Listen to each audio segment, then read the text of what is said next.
Hello साथीहरू, कस्तो हुनुहुन्छ? आशा गर्छु सबैजना आरामै हुनुहुन्छ होला। साथीहरू, म आज यस्तो देशको बारेमा जानकारी दिइरहेको छु कि यो देश संसारमै अलग छ। विश्वकै ठुलो तेलको भण्डार छ। यहाँ पानी कम, तेल धेरै पाइन्छ।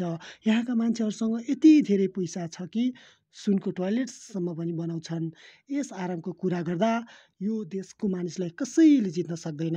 यो एउटा यस्तो देश जहाँ चोरी गर्ने कुरा सुन्दैमा थरथरी खान्छन्, किनकि चोर्नेको हात रहँदैन। विश्वकै सबैभन्दा महँगो विवाह, सबैभन्दा महँगो गाडी यहाँ पाइन्छ। यहाँको गर्मी र यहाँका मान्छेहरूको पैसाको खुदगुदी कसैले हटाउन सक्दैनन्। यति भन्दा त तपाईँहरूले पक्कै पनि थाहा पाइसक्नुभयो होला। देश साउदी अरेबिया हो। यो देशसँग सम्बन्धित सबै कुराहरू आज तपाईँहरूलाई भन्छु।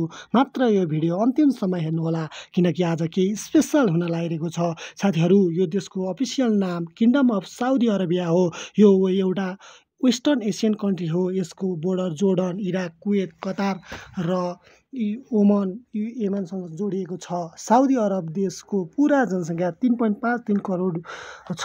विश्वकै एकमात्र संविधान नभएको देश, यस्तो देश जहाँ विश्वकै सबभन्दा कडा कानुन भएको देश, जहाँ हाल लाखौँ सङ्ख्यामा नेपालीहरूको काम गर्दै आइरहेका छन्। एउटा यस्तो देश जहाँ हात काट्नु, लिङ्ग काट्नु, गर्दन काट्नु सजायको रूपमा लिइन्छ।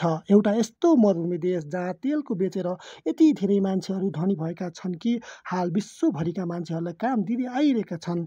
दर्शकवृन्द, साउदी अरेबियाको नाम सुन्ने बित्तिकै हामी नेपाली मात्र होइन, विश्वका सबै देशका मान्छेहरू खतरनाक कानुन, कडा सजाय भनेर पनि चिन्छन्।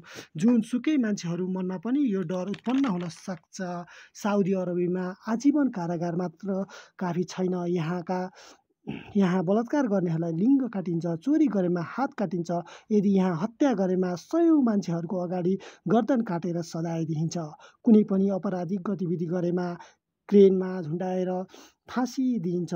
सबैको सामु लज्जित गरेर फाँसी दिने गरिन्छ। सार्वजनिक रूपमा टाउको काटेर सजाय दिने सामान्यतया बिहानको 9 बजे गरिन्छ। 100 मानिसहरूको भिडमा एक प्रहरी अधिकारीले त्यो व्यक्तिले गरेको अपराध घोषणा गरेसँगै सल्लाहद्वारा सुल्तान भन्ने तरबारबाट उक्त व्यक्तिको टाउको काटिन्छ अनि मृत्युको घोषणा गरिन्छ।